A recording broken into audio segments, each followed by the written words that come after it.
Alright, most of you who know me know I love poetry. I like to write it, I like to read it, and it's a good way to express myself because sometimes when I'm talking, I sound really ignorant. Both in the both in the sense that I don't know what I'm talking people think I don't know what I'm talking about, or I just sound mean in both contexts.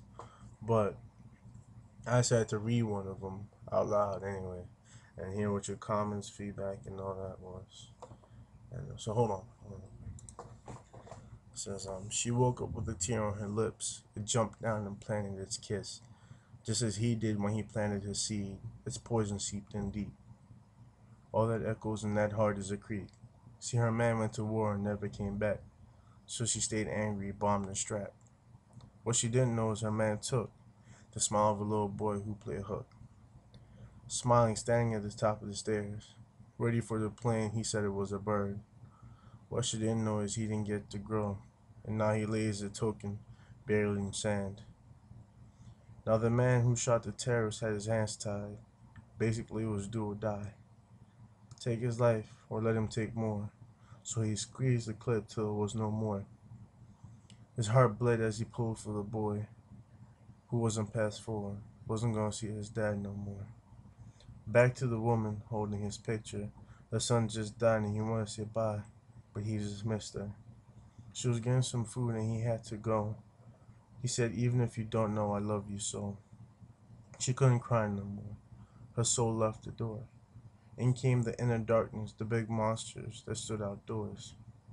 Welcome to the house of haunted horrors. No replays and no pause. She's ready to go, she ain't caring no more. The pilot picked up his son. The boy wanted a toy draft, so he promised him one. He would be back at the end of a barrel of a gun. The lady that stuck past you, just a guard, a good one too. She just walked right past, just like glass. She looked so frail and yet so lost. Her eyes seemed like a joy holocaust. Pitch black, no pupils and no sight. She sat on a plane next to the boy, and she remembered of her little boy. But now this white lady sits down next to the child, and her smile disappears into a frown.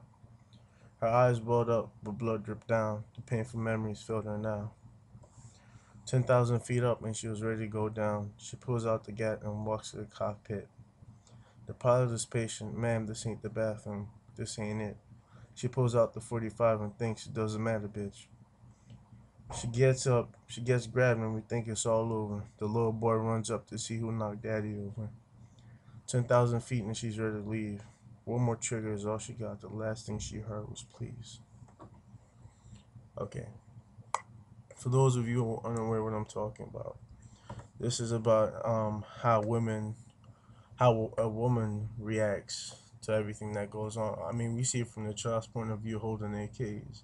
We see it from the man's point of view being fed up, trying to feed his family. And we see why he wants to be what we call a terrorist and what he calls a freedom fighter.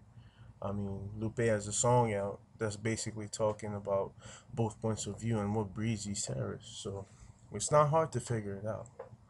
But I'm about to explain this poem to you. The first line says she woke up with a tear on her lips. That's the mother in Iraq.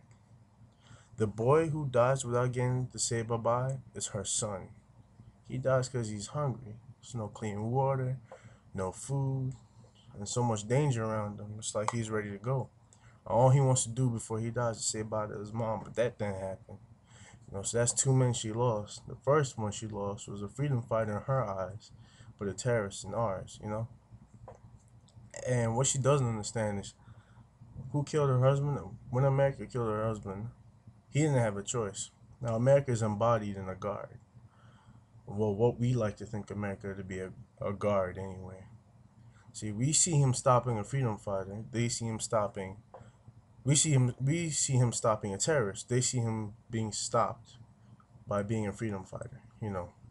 They see him being killed by being when he was a father, when he was a husband, a provider. That's what they see, and it's understandable. I'm not speaking on any side.